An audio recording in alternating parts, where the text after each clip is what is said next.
All right. Apparently we're live. Happy Friday, everybody. Welcome. Welcome. Let's see. Francis, William, Epics Gamer, Derek. Hello, everybody. And hope you're enjoying your Friday as much as you can. All right. So I'm Craig from Reviews.org here. I am talking about a few streaming news items. And this one is going to be a lot more collaborative. Okay. So if you're here live, then I want to see you in that chat box talking about this stuff. If you're watching this, in the future, hello, future. But if you're watching this in the future, then consider joining us live if you can. Fridays at 2 p.m. Eastern. I mean, I know it's in the middle of the workday for a lot of people. But I don't know, lunch breaks, whatever. We'd love to have you. It's a lot of fun, and I do want to get lots of feedback on these stories. I've got three stories for you today, two of which are, I think, closely related. And one that's, and those two are about content. And what content means for the future of a couple of apps, a couple of streaming apps, and then the other one is more of a software or a platform story about Google, a new feature coming to Google. Okay, so the first one that I want to talk about. Okay, hang on. I'm sorry. I do need to figure out. I do need to figure my stuff out here. So I should talk about the weekly giveaways, of course. How could I forget, right? So you know what? I forgot to check if we have a winner. I think we're supposed to have a winner this week, but I didn't get logged in to see who that winner might.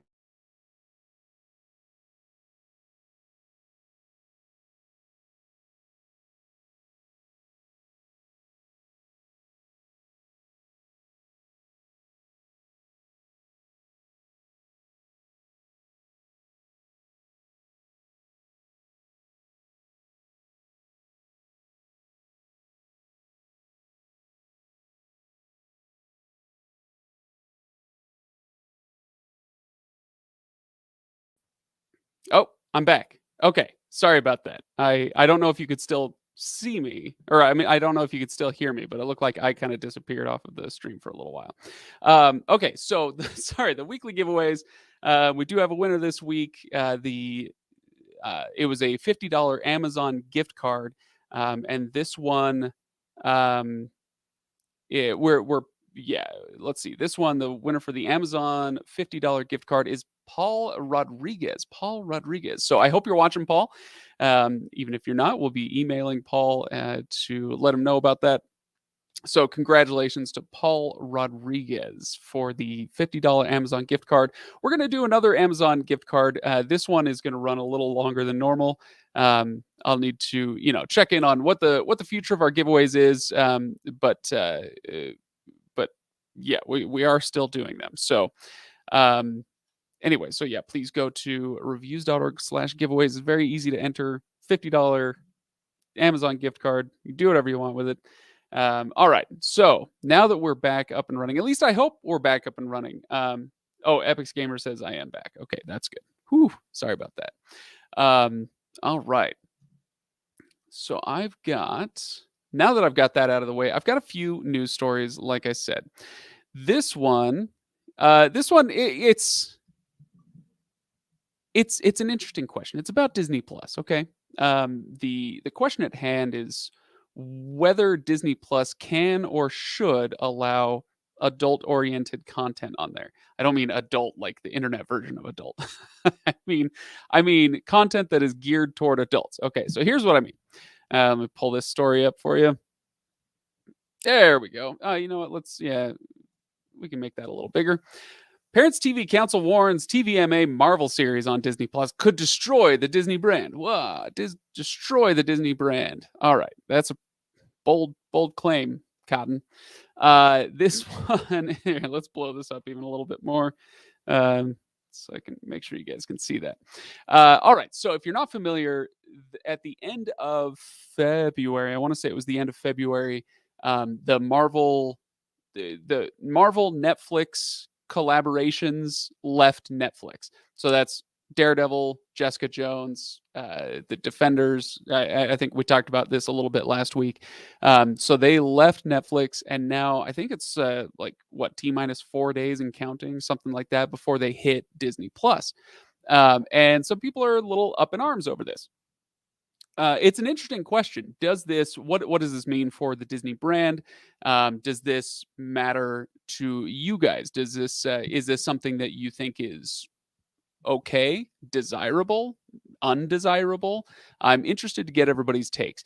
And the reason why I think this is interesting is because I know that that Disney Plus in the US is different than Disney Plus overseas. Or gosh, I don't even know about Canada. So, we don't even necessarily have to talk about overseas. But outside the US, Disney Plus is a much larger tent, generally speaking, in most countries, in most ways. It's a larger tent. They allow for more types of content than just the kind of family friendly fare that Disney Plus is now famous for, or that Disney has always been famous for, I should say. So, yeah, Luke Cage. Yeah, somebody, Frayden, thank you. And there's one more, the Iron Fist, I think it's called. Yeah, I couldn't remember Luke Cage that last week. It was embarrassing, but um, anyway, so I'm curious what people have to say about this. So this is, obviously the Parents Television Council. They've got their. It's a bit like talking about, I don't know, the ACLU or the NRA or something, where like they have their issue, and they're going to talk about that issue. So the question is whether that resonates outside of the Parents Television Council, and I'm not sure. So let's see. Let's see.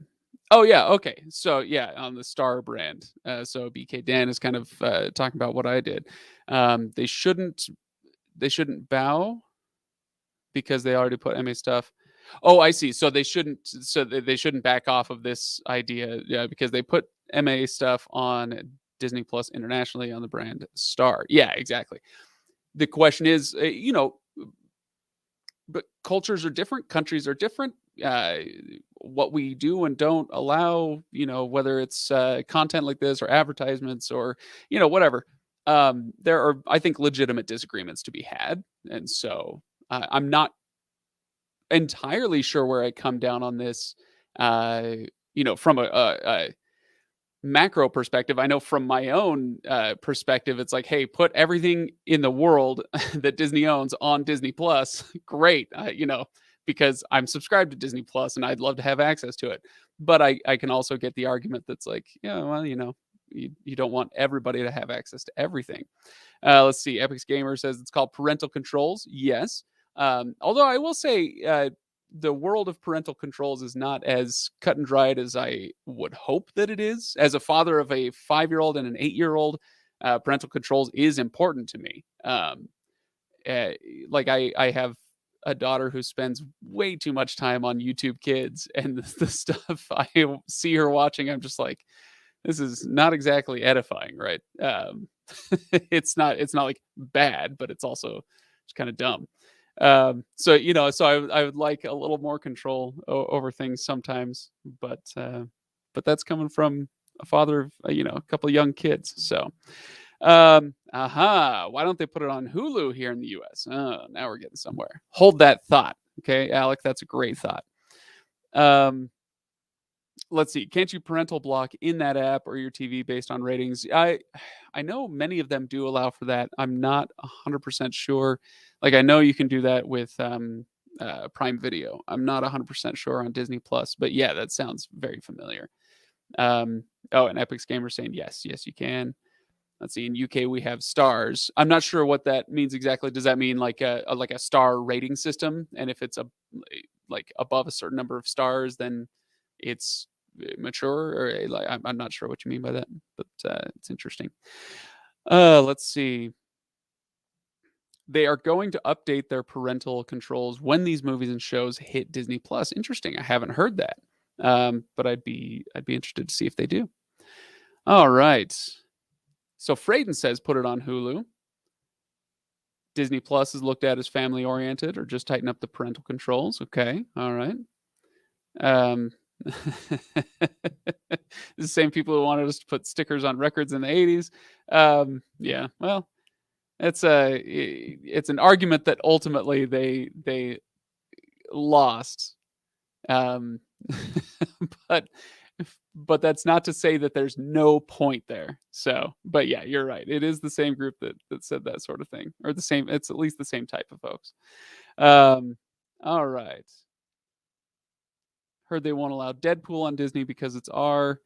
Yeah, so that I mean that's actually a great point that Socrates brings up. If so, why would Daredevil be allowed, but Deadpool would not? Both of them are quite violent. I would argue that the Deadpool version of violence is very cartoony, and the Daredevil version of violence is brutal, and perhaps not ultimately realistic, but it certainly feels more realistic than something on Deadpool. So violence may not get us, the where we want to go in the discussion. I'm not sure, but sexuality and the sex based jokes and all that in Deadpool. That's confusing. Deadpool is far more sexually aware than Daredevil, and that could be what tips it. What tips the scales for Disney. They're like, yeah, we can let the violence on, but we're not going to let the sex on. I don't know. I don't know exactly what the difference is, but it's a great counterpoint. If you're not going to allow Deadpool, why would you allow Daredevil? Um, okay. Let the people decide what we want to watch, not government or corporations. Well, I hope you hold on to your physical media. There you go. Let's see. Let's see. How will this impact the Roku soundbar? Great question. uh, let's see. Since my kids are grown up and it doesn't have all their content, I dropped it. Probably damned if you do, dimmed if you don't. Yeah, no, I know what you mean. Yeah, it's okay. Maybe we should bring up the next story because I think this is going to be important. Let's see. Yeah, well, so William X just says murder. Anybody who's seen Daredevil has seen some pretty horrific stuff, violence wise. So, um, oh, okay. So, and then this is another interesting argument from Vincent. Putting it on Hulu would take away from the idea of getting all your MCU in one place. That's a great point. Um, the whole idea of Disney Plus was to have these hubs, right? So you have like Marvel. You want Marvel stuff? Go to Disney Plus. And so it makes sense that they would pull all that together. Um, but I kind of think that they're faced with a conundrum now. They made these Netflix shows that were intentionally R-rated, intentionally brutal. Jessica Jones isn't it doesn't have the same level of brutal violence, physical violence as Daredevil, but Jessica Jones is rough to watch because of the psychological violence that goes on in that show. Like that's anyway. So these are very different from your typical Marvel fare. So yes, it's great that they could all go under one tent, but does that mess with the brand, the Disney Plus brand? Let's see.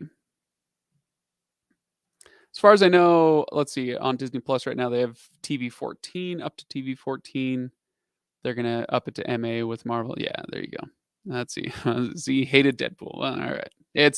Definitely a specific type of humor. That's for sure. All right. New parental controls could bring Deadpool to Disney Plus. The thing is, like, so we all talk about parental controls like they're infallible, and I just want to remind everybody when we were all kids. Think about when you were a kid, the lengths you would go to, the stuff the ways you would figure out to watch the shows you weren't supposed to watch, or I don't want to get into specifics of what we all did as kids, but like kids find a way, right? They're gonna find a way, especially when they start. Like my 5-year-old, probably not gonna find a way. Although I wouldn't put it past her. But when they get into that 9, 10, 12-year-old range, where it's like, I don't know if you're old enough to watch this kind of content, but you're definitely old enough to figure out how to get around my parental controls and firewalls and all that stuff. So I don't want to shortchange the kids. Kids are clever. Kids can figure it out. So anyway, let's do another news story because um it's kind of related. Okay. So, and this one is from our old friend Jared Newman over at Tech Hive. His column this week is "What's Left of Hulu Without NBC Shows." Okay, so if you haven't heard about this, this fall Hulu is losing their NBC content. Now, NBC, of course, they run Peacock, and so they want Peacock to do well. So they're going to pull these shows and kind of do presumably they'll do the same thing that Hulu has done. They'll do it over on Peacock, where it's the next day streaming. Where whatever the hit show is, I have no idea what people are watching on network TV these days, or cable for that matter. So my knowledge is about a decade old at this point, but the whole idea was, oh, okay, so this episode aired, Law and Order. Okay, there's an NBC show for you. I know that's still going. Law and Order airs on whatever night, say Thursday, and it would show up on Friday on streaming. Well, or on Hulu. Specifically, it would show up on Hulu. And Hulu is losing their NBC shows now. They're going to be basically stuck with, here, Jared did the hard work for me. Chicago Fire, The Voice. Is that still going? Is that still a thing? Anyway, so they're going to be stuck with Fox and ABC content. Obviously, Hulu is majority Disney run now. It's not entirely Disney owned, but it is run by Disney.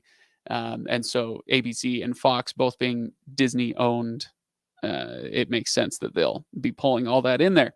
So anyway, let's see. Is there anything else? What's left of Hulu? All right. Will continue to supply some of its older shows: Law and Order, SVU, 30 Rock, This Is Us, Will and Grace. But they're pulling new shows from Hulu and leaving ABC and Fox as the only two major broadcast networks offering next day access. Okay, so I think it's an interesting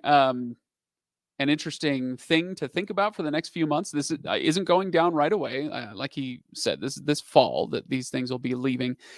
But where does that leave Hulu? And I think it's interesting to think about that with regards to the Disney Plus thing. What is the future of Hulu? If Hulu starts to lose that kind of next day access thing, which is its hallmark, if they, if they're not getting as much good content, if Disney is taking some of their really popular stuff and putting it on Disney Plus instead of Hulu, does that leave Hulu out in the cold? Are Hulu's days numbered? It's too early to say that with any sort of confidence. I'm projecting into the future, thinking, is it possible that that without that kind of content, if it makes more sense for Disney Plus to really go to the forefront and Hulu to just kind of be shunted off to the background or sold to someone else or what? I don't know. Craig is always right. Of course. I used to be an SVU addict. I have no idea if they still do this, but on what was it, on the USA Network, I think it was, they would do they would do Law and Order SVU marathons for New Year's Eve. And so all day New Year's Eve and all day New Year's Day, they would just run Law and Order SVU for 48 hours straight. And I would watch the crap out of that marathon. All my friends were like going out to parties and stuff. I'd be like, nah, I got plans. So maybe some part of my brain was like, yeah, that's Thursdays. Anyway, yeah. Morgan says I have Peacock and Hulu. Yeah, I can understand that. But wouldn't it be nice if you didn't have to? Like, I don't know. The economics of it are complex and murky. But wouldn't it be nice if, in a couple of years, Hulu was just kind of like, nah, no, nobody needs Hulu. It doesn't have any of the stuff because everything migrated over to Disney Plus. Now you just have one streaming service. The only problem with that, of course, is with consolidation comes increased prices. Um, and with atomization comes lower prices. And so people talk about how annoying it is that they have to sign up for 15 different streaming services, or 6 or 4 or whatever.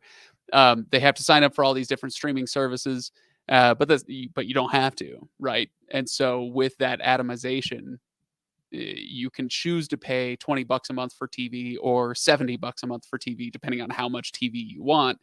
But if everything consolidates, if Hulu kind of goes away and Disney Plus takes its place, that's where you go for everything from kid content to TVMA stuff. If that's the case, then obviously the price of Disney Plus will go up. So trade-offs, one way or another. All right. Disney should just shut it down, says Alex. All right. If this idea fails to bring in subs, things could go back the way they were. Subs to Peacock. Oh, okay. Subs to Peacock. Yeah, possibly. I could certainly see it failing to bring people to Peacock in the numbers that they would need. I could see that failing. I don't see things going back the way they were. Just because that tends not to, things don't tend to happen that way. But I think your point is still well taken. That it's not a given. It's not a given that this means that Peacock will suddenly, rule the roost or something. Frayden's never been a big Hulu fan. I'm kind of with you on that one, Frayden. I don't have any problem with Hulu, but I never cared about network TV or keeping up with, what came out yesterday, that sort of thing. So, and since that was Hulu's trademark, that was, not something I worried much about. But they had a couple original shows that I liked. Weren't they the ones that did, wasn't it a Hulu original, Palm Springs? Am I crazy? Yeah, I think that was a Hulu original. One of my favorite movies of the last few years. I, really liked it. So, let's see who else owns Hulu other than Disney. I think let's see who. I think NBC Universal, so, or Comcast, whatever, still has a stake. And I have forgotten who else does. It's been so long since I've had to worry about it. Let's see. Oh, interesting. So the guy who wrote Tinderbox, which the history of HBO. I heard of this and have not read it because, as you say, it's 1,000+ pages, or whatever. It's huge. I don't know exactly how many pages it is, but it does sound very, very interesting. Says it's doomed as a standalone service. Yeah, it could be. All right. Let's see. Aviar says Hulu is overpriced when it comes to live TV. Still, watching commercials on most levels is not worth it. Yeah, definitely hate those commercials, but that's just me. Use Peacock for wrestling. Hey, there you go. It's amazing. Like I am not a wrestling person. I don't consume wrestling content. I am, nowhere. I don't even approach smelling distance of being a wrestling connoisseur. But I have so much respect for the wrestling industry that they have managed to stay relevant for so long. It's and just continuing to innovate and make things interesting, and create these soap opera storylines that people get really sucked into. It's really fun. So while it's not my thing, I respect the hell out of it. I think wrestling is really cool in that way, at least. Let's see. All I know about Peacock is they need a better name. Oh, we all joked about that. They joked about that. Why who thought that was a good idea? But oh well. All right. Let's see. So Neil says, in the end, content creators, Peacock, Paramount will be the survivors. Content is king. Well, yeah. I mean, but there's content and there is distribution. It's not It's not quite as clean cut um, as that. I mean, because like you think about Disney, what happened to Disney in 2020, and how much revenue they lost. So they created some incredible content in 2020. You can go back and look up, the movies that they were going to release that year, and then when the pandemic hit and they lost their distribution, that content may be king, but they lost a crap load of money because they didn't have distribution. And when we're talking about these TV networks, it is a very complicated web of production and distribution. And so these, obviously, the producers, as we see now, are trying to simplify that by making their own delivery services. Peacock, Disney Plus, Netflix is in both games now, of course, obviously in a big way. Um, but that's not always working out, right? Um, so Peacock is maybe a decent example of it. I haven't looked at the numbers recently, but I know that they were hoping it would be bigger than it has been. Um, as far as how many people would be willing to pay for subscriptions versus, a free ride on the free version of it. Um, sometimes it does work out. Disney Plus obviously has been very, very successful. HBO Max seems to be going pretty well. Definitely not Disney Plus levels, but it's going well enough to see it, going into the future. But like Paramount Plus is doing okay. Peacock is doing okay, and you could see, like it's not necessarily a home run to marry content and distribution um, as much as they might want it to be. Uh, Okay, well, there's a prediction for you. Hulu will be sold to Sling. Okay, so Sling owned by Dish Network, or just Dish. I think they just call it Dish now. Dish. Uh, that would be interesting. Um, Question is, what could Dish do with it? Because Dish doesn't create any content themselves that I know of. I mean, I could be wrong, but yeah, okay. Well, that's a bold prediction, Arcelia. Very bold. Let's see. Hulu will probably become a Fox next day service, with Disney being ABC's next day outlet. Interesting. Okay. Another good prediction. I like that. All right. Let's see. I heard something the other day that HBO Max might be changing because something to do. Yeah, let me come back to this one. This is a good question. Um, let's see. I want to see if I make sure I didn't miss anything else. I got Paramount Plus for 1 year free through T-Mobile, and I was on the limited commercial plan, $6.99. That's since been retired. Let's see. Okay. All right. The new commercial plan gives me an ad in the middle of a 30-minute show, like "Are You Afraid of the Dark?" Whereas before, I would see one short commercial at the start. Yeah, things change like that. It's the economics of it, where you know they want to make sure that people actually watch the commercials as much as possible. Okay, so let's get to this one.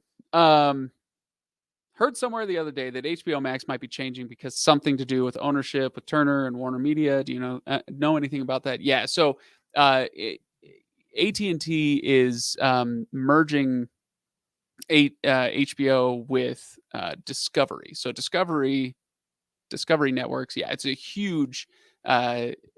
Discovery does a lot of unscripted content. I hesitate to call it reality TV because, well, but they do a ton of unscripted content. So if you've ever been on Discovery Plus, one of my absolute favorite streaming services that I never use, I really, it's like wrestling. Like I was talking about with wrestling before. I respect it so much. It's so awesome. Not quite for me, but they do a really good job of their with their unscripted content, and they're merging with HBO, and they're going to create this new kind of entity. I shouldn't say HBO. Anyway, so they're going to be kind of taking control of that platform. And interestingly, just yesterday, I saw a story that the guy who's in charge now is he's supposed to find $3 billion worth of savings. I think I can't remember if it's in 2022 or if it's next year in 2023, but he's supposed to find $3 billion in savings. That gives you an idea of how much money these companies are throwing around, right? Like, how can you save us $3 billion? That any company could just that that any company could do that and not just like stop spending money, like $3 billion in savings.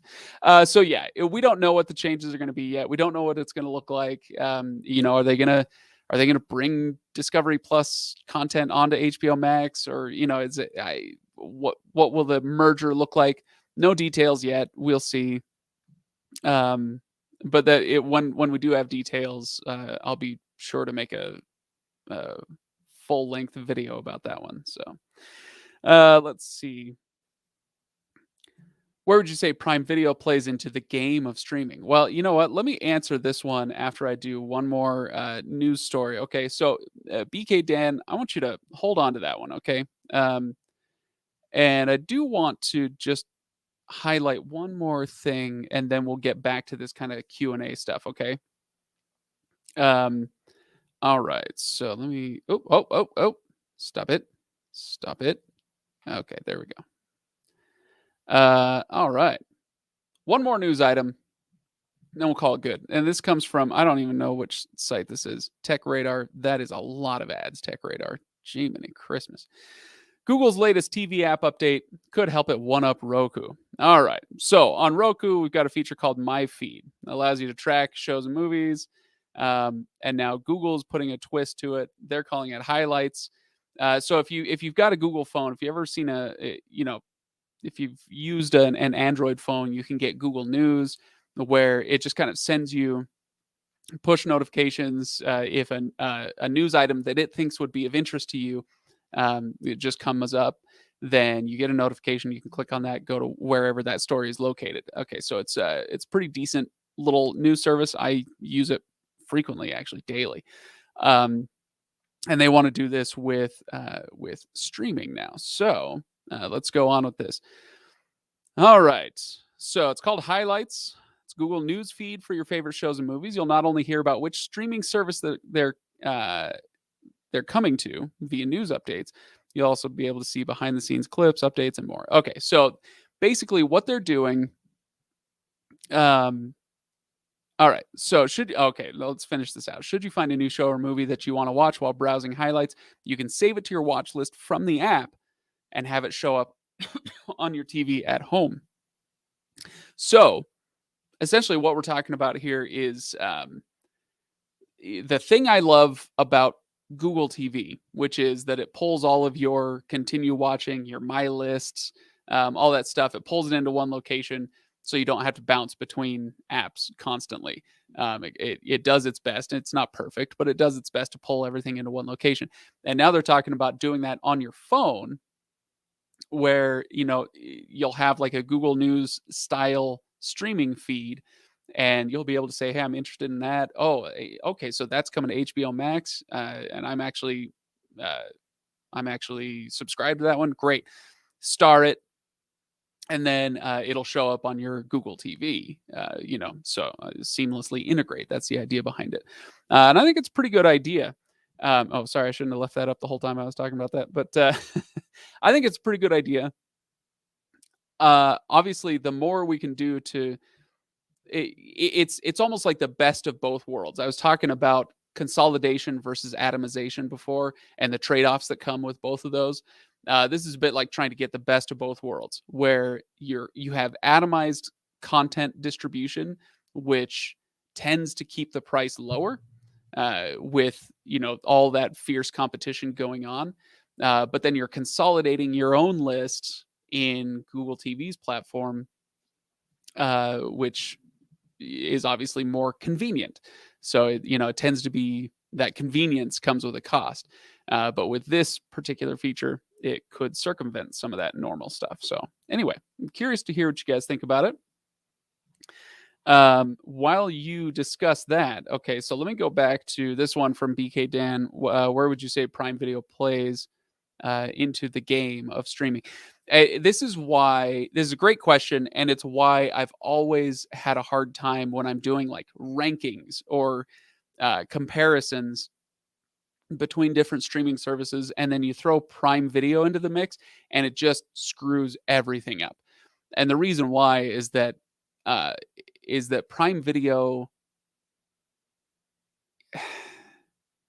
it exists as a side benefit of Prime, and so you have a lot of people who sign up for Amazon Prime to get just the video feed, or vice versa. Maybe they, maybe they. Sorry, my throat's really scratchy today.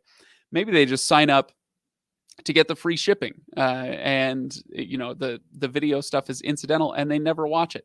Kind of like I don't use Amazon Music.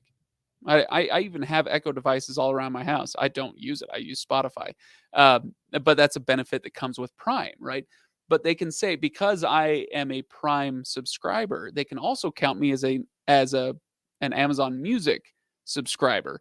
In that way, even though I don't ever use it. And so it gets really weird.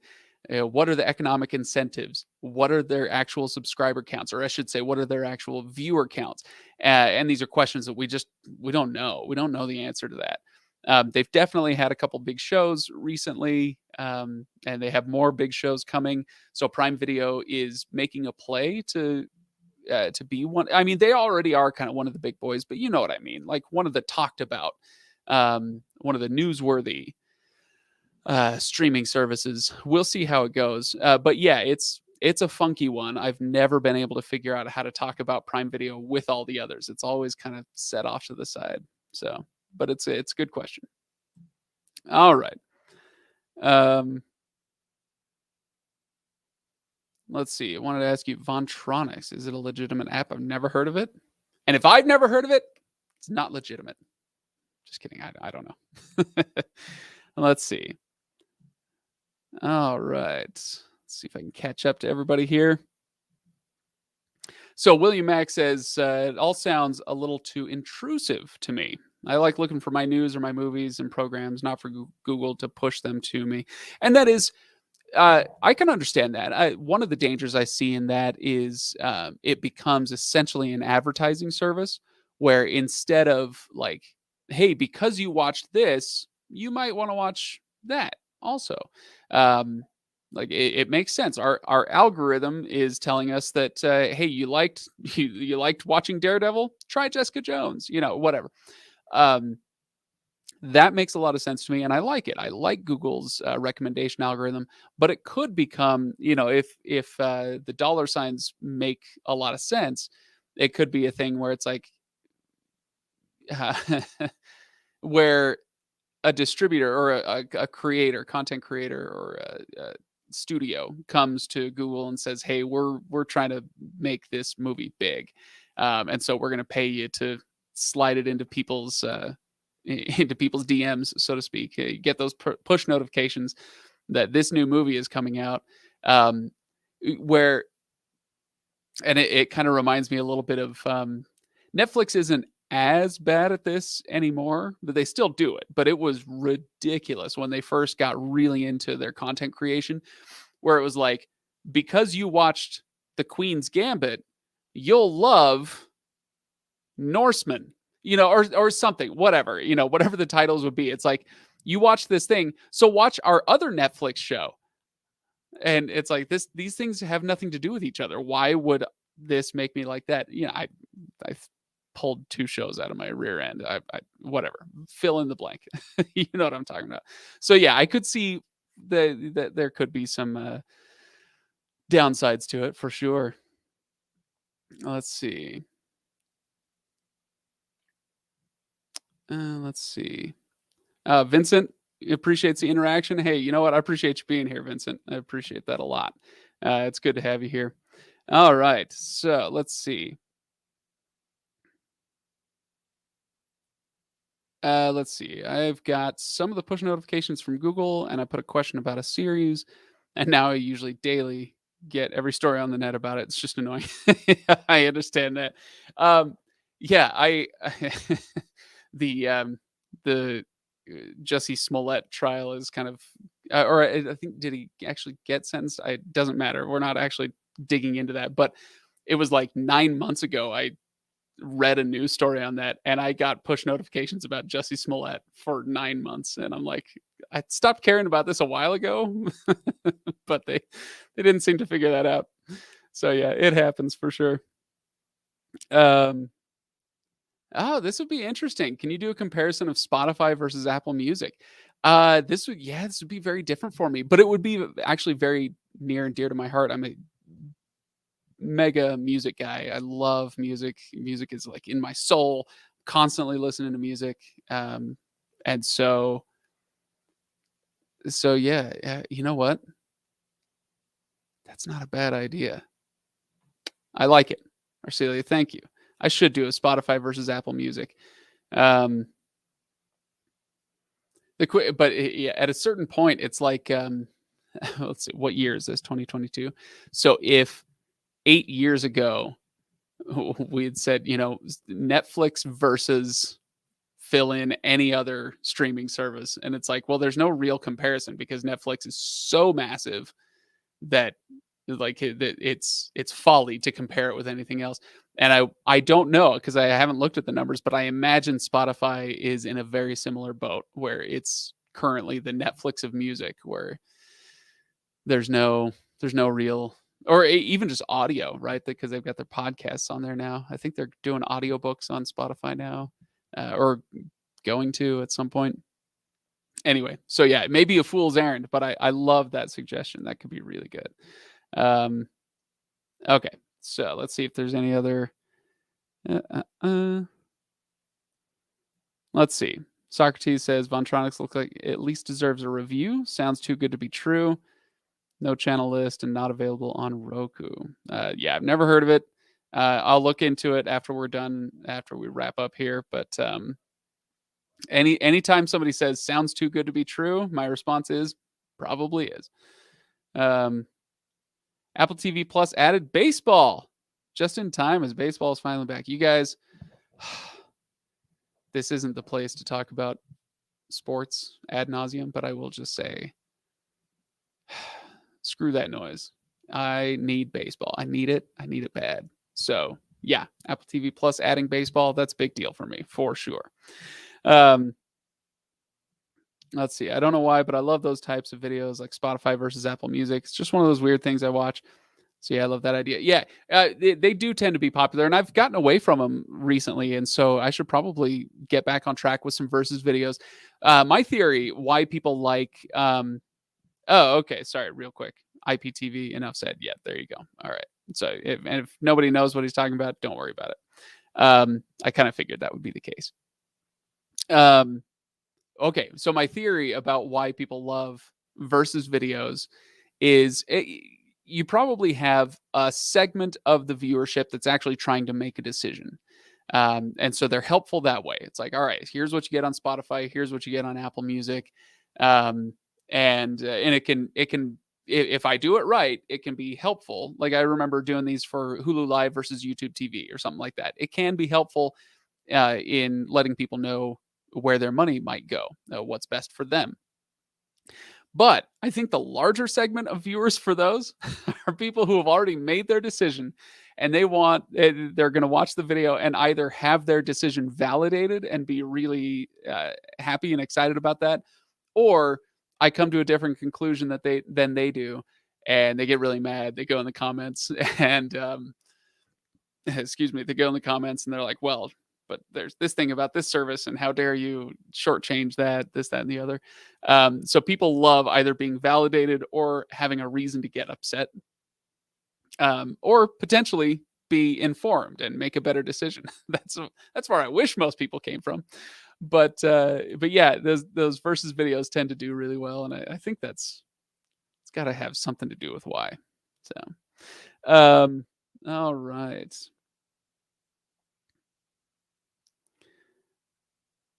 So Morgan, I don't know the answer to this question. I am going to be doing an update on Crunchyroll and Funimation and kind of anime streaming generally. Even though kind of similar to wrestling, anime is not my thing.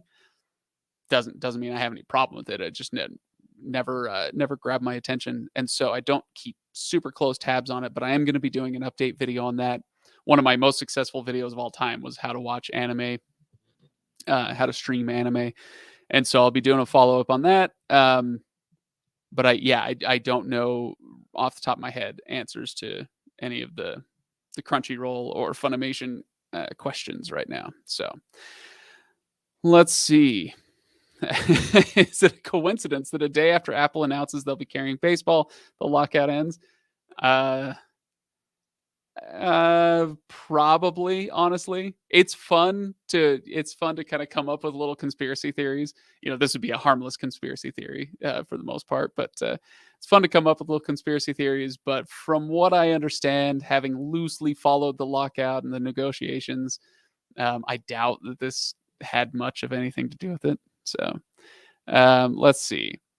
Arcelia, will cable die? What's your opinion? Eh, so let's let's end on this one. We'll use this to close out because my throat is starting to actually go completely nuts, and I don't have any water out here because I'm a terrible planner. Will cable die? No. But you know what else we still have? We still have AM radio. We still have FM radio. We still have, like people still learn Morse code, right? Like that, there are ways of communication, ways of distribution, ways of consuming that get subsumed by future technology, but that doesn't mean that they die. It means that they change. So AM radio does not have the same kind of widespread listenership that it once did. But you might be shocked to hear how many people do still listen to AM radio because you get a lot of sports, you get a lot of talk radio, you get a lot of bizarre oldies channels, and I don't know, 24/7 big band era. Like AM radio is still a thing. So my point here is just, will cable die? Will streaming kill cable? No, it won't kill cable, but it will, and is in the process of knocking it off of its perch, where it ruled the roost and made just tons of money. And I include satellite with that, cable and satellite, that kind of delivery system. And so will it die? No, but it will change, and it won't look the same in 10 years as it does now. It doesn't look the same now as it did 10 years ago. And so on and so forth. So it's a great question. And no, I don't think it'll die. All right. Will DirecTV die? No, I think satellite will actually, as a concept, I think will last longer than cable will, simply because it's you're able to access it in remote locations. And so whether you're somewhere rural, you're off the grid, well, okay, if you're getting satellite TV, you're not exactly off the grid, but you know what I mean. If you're in the exurbs or in a rural environment where it's more difficult to run cable, it's more difficult to get high-speed internet, it's less feasible to stream everything that you watch, satellite is still a viable and frankly a decent alternative. So a lot of people think like that I hate cable and satellite. I don't. I just prefer streaming, right? And so these are still viable alternatives. Will DirecTV die? Nah, it'll take a little while for satellite TV to die. But who knows? Maybe I'm wrong. Let's see. Best part, but this is for David. I just want, okay, David, I'm calling you out because this is so great. The best part of David's childhood was listening to AM radio from across the country, which I think is delightful. No, I know what you mean. There was we used to do long road trips as a family when I was a kid. I lived up in Seattle, and we drive over to Boise, 10 hours away, or we drive down to to Tucson, 2 days away, or whatever. We do these long road trips, and it was a fun part of it. It's like you're bored, you're in the middle of nowhere. It's night, especially, AM radio works better at night. And so, if we're driving at night, you just slowly turn in that dial until you pick up something from, freaking Canada or Montana or whatever. Yeah, it was fun. Cool. But video killed the radio star. All right. Hey, there's a good one. Small flip, the flip phones. Yeah, they're still around. There you go. Um, Interesting. Cable will be providers of great broadband and telephone service. It'll most likely be pushing specialized streaming services. Okay. Well, there you go. Um, yeah, shortwave has been dying for decades. Decades. So, let's see. Okay. Oh man. I said I was going to finish on that one question, but you guys keep coming up with good ones. Is streaming picture quality better using an Apple TV 4K or using internal apps on a new smart TV? Depends on the TV. Um, Gosh, yeah, it really depends on the TV. Yeah, so here's the way you have to think about it.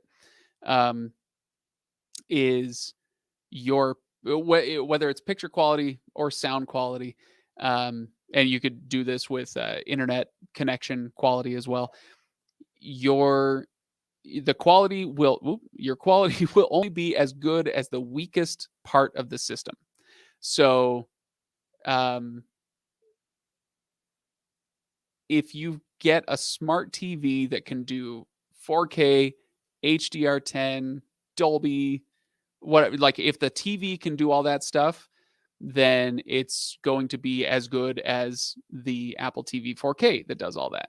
Um, if you get a TV that isn't capable of projecting picture with those kind of specs, then the Apple TV 4K won't actually be paying off in the way that it might.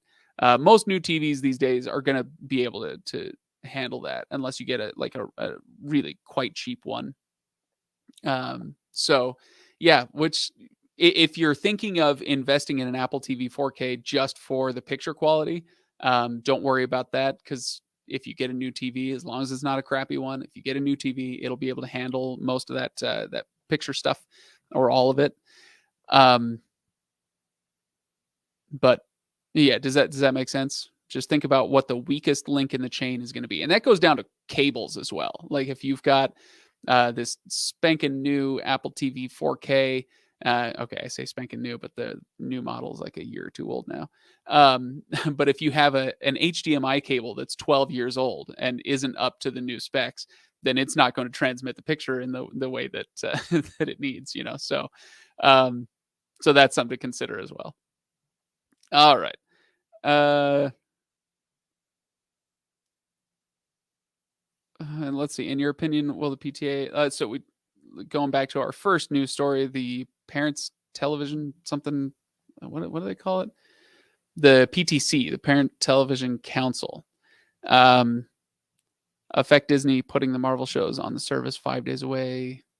Probably not. I think Disney doesn't do anything haphazardly. They don't just like announce stuff. They think through what the ramifications are going to be. Not always perfectly. Don't get me wrong. I'm not saying they're omniscient or something, but they think through these kinds of things, and so they've thought through this. They want to give it a shot.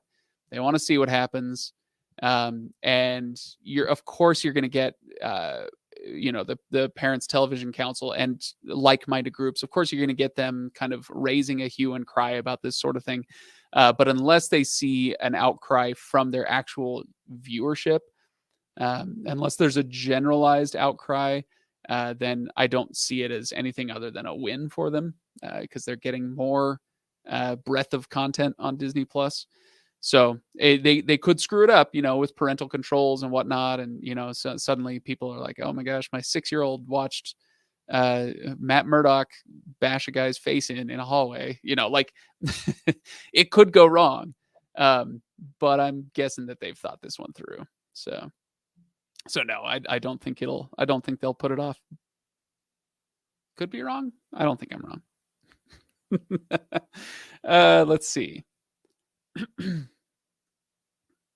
Will Philo get more channels this year? No, I don't think so. I don't think so. They could, but Philo is the service that I predict would be the first kind of major live TV streaming service to bite the bullet. Not because I don't like them. I think Philo's great, especially when they first burst onto the scene a few years ago. Philo was like, wait, this is a great idea. Now, with the way the streaming landscape works, there's not a ton of room for a Philo. So if they do add channels, they could get more channels, but they probably wouldn't be channels that people that will be a huge draw. That's kind of what I think of that. All right, so okay, real quick. Brett says, I'm gonna buy oh, you're welcome, by the way. I'm gonna buy a new Sony 4K TV that can handle Dolby Vision, HDR, etc.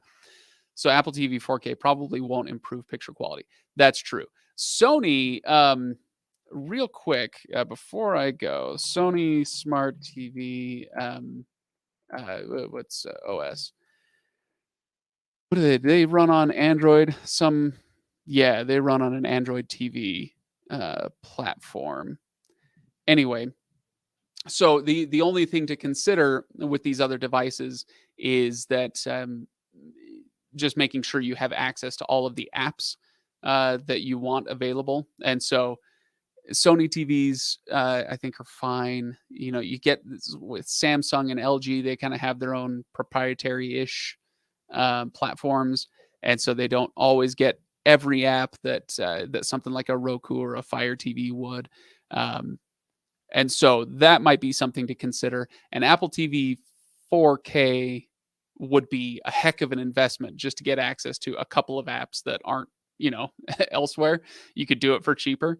But it is something to consider. So, um, okay. Now this seems like okay. Well, real quick, are Vizio TVs any good? They're fine. They're Vizio's middle of the road, I think, right now.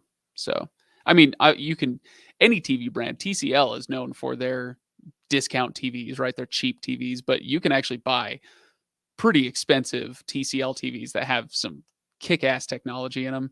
And Vizio's the same way. But your run-of-the-mill general Vizio, it's fine. It's fine. Yeah, nothing much to it. Okay, so are there more wheels or doors in the world? I'm going with wheels. Definitely going with wheels on this one. Because unless we're talking about like a unicycle or a Healy or something, then everything needs more than one wheel. And so, gosh, think about how many doors. Like, okay, cast your mind into a hospital. A lot of doors in a hospital, a lot of different rooms. Now think about in each room, the bed, the equipment, this, the IV drip, the thing, everything's on wheels, right? So just in that room, you've got like two doors, to go into the room, maybe a door to a bathroom, and you've got 29 sets of wheels, whatever. So, yep, more wheels than doors. There you go. According to CNBC, Roku's going down. Oh, you want me to do karaoke? That is not going to happen. Do you have Smool account? I don't even know what that is. So I hope not. If I do, it's not me. They're just trying to get you to subscribe to, my fake OnlyFans. Don't trust them. I don't know what Smool is. Craig is always right. That's true. And I'm biased towards truckers. Also potentially true. For those who don't know, I I host a podcast on how to start a trucking company, even though I've never started a trucking company, but the other guy has. So, all right, everybody. Thanks for joining me today. It was fun conversation. I always appreciate the back and forth. Make sure that you go check out the giveaways page, reviews.org/giveaways. And obviously make sure you're here next week at 2 p.m. Eastern when I'm sure I'll have some more news items, some more things to talk about. So yeah, thanks for being here, and I will see you next time.